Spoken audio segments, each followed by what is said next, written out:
Hey guys, Andre here of Cinemoff.com. Today with the Mark 43 in Hot Toys Avengers 2 Age of Ultron line. It's actually a die-cast figure and it's basically, easy to say, a repaint of the Mark 42. So actually you pay quite big money if you get the special edition right now, right from Hong Kong. Mine cost about $500 US, which is quite outrageous if you ask me. But I hope you will enjoy this video review. I'll give you all the details you need. And if you want to have full comparison to the Mark 42, please head over to Anthony Sang's Budget Stocks YouTube channel.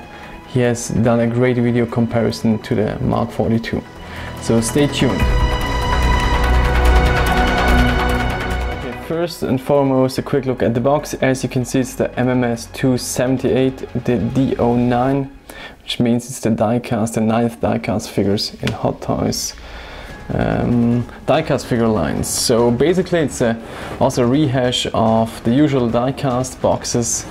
But first, of course, you have the Avengers Age of Ultron logo. It has a nice orangey red fiery look to it. And of course you have the full cast on the back side. But in the end, nothing really major new here. If you open the cover, of course, you've got the styrofoam with the Mark 43 inscriptions there. It comes in two different layers. First the actual figure in the first layer, and then underneath you have the base and of course the cool Mark 1 Ultron sentry, which is damaged. You will see in a second. Okay guys, let's have a first look right out of the box. Here in a quite standard pose, and as you can see, the first impression is it has a lot of red going on, and it's basically the negative form of the Mark 42. So everything that is red on the Mark 42 is here golden, and everything that is golden on the Mark 42 here is red on the Mark 43. I think in hand, the first impression, it feels a bit more precious than the Mark 42. I'm not totally sure why this is. I think the Mark 42 had an amazing design, but the paint application felt a bit dull or not so valuable in the end. Then of course this figure is a bit more expensive. It costs retail price about $50 US more. And I'm not sure if this is really fair in the end, because you get a lot of battle damage parts with the Mark 42. On this one you only have replaceable chest armor. Everything else is fixed on this sculpt. But first go to the accessories that you get with the figure.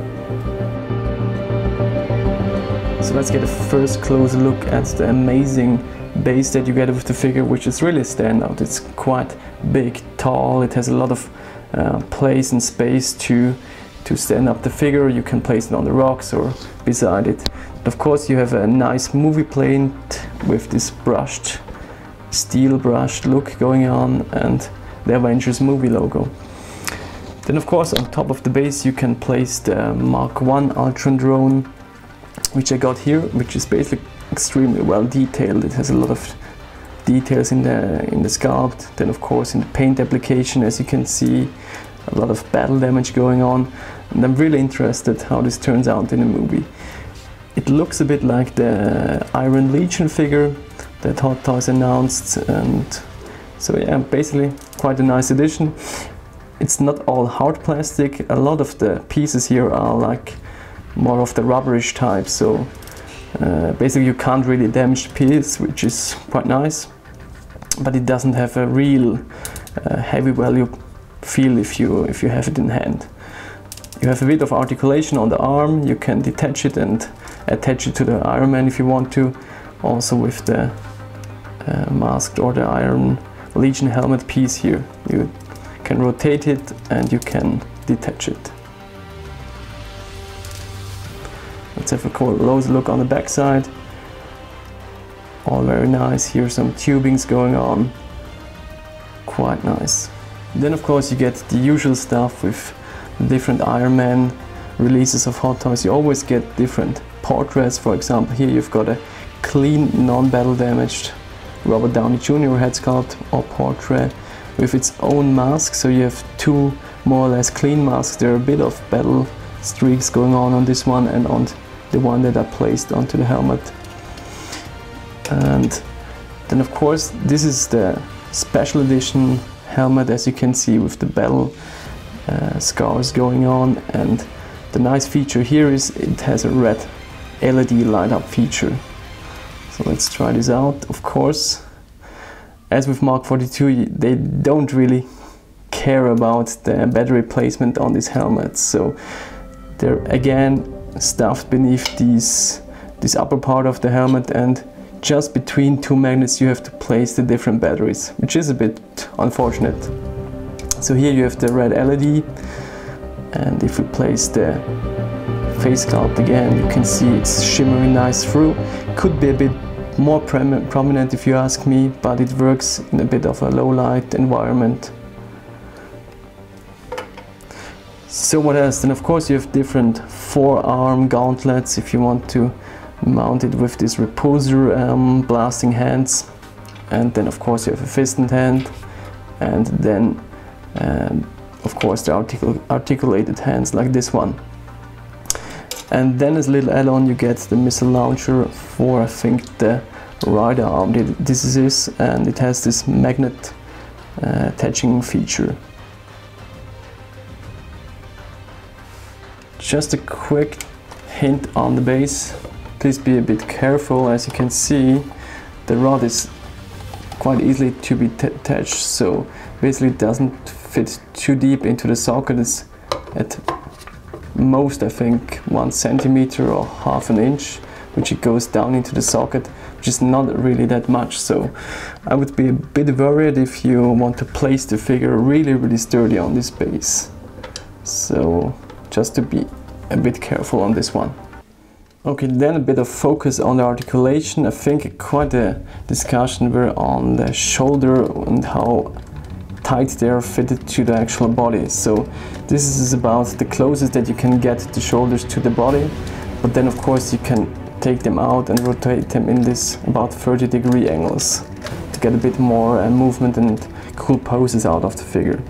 But I think it works quite well and doesn't look too bad in person, I have to say. Of course the 1/4 scale is a bit more realistic in this term. Also on the chest plate could be a bit more prominent, and I think this gap here was a bit discussed, and on the 1/4 scale they have better solution on this one.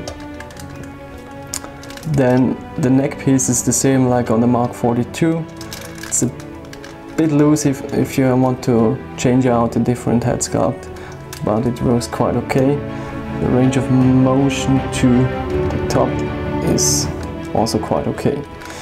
And of course on the back side you have these air flaps where you have to be a bit careful. You first need to rotate out the shoulders and then you can turn up the flaps. Here is the switch for the LED Arc Reactor on the front, which is a bit different to the Mark 42. It has a lot of white going on. It's not as transparent and detailed like on the Mark 42, but which is probably a movie reason for the movie authenticity.